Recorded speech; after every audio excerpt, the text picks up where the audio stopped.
Hallo beste kijkers van Minibike NL.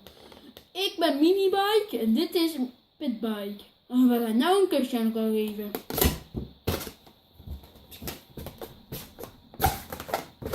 Nee, even naar de echte intro. Yo kijkers van Minibike NL. Ik ben Devin. Dit is Stef. En ik heb die minibike gekocht. Dus morgen maak ik er een video over. Het is hetzelfde model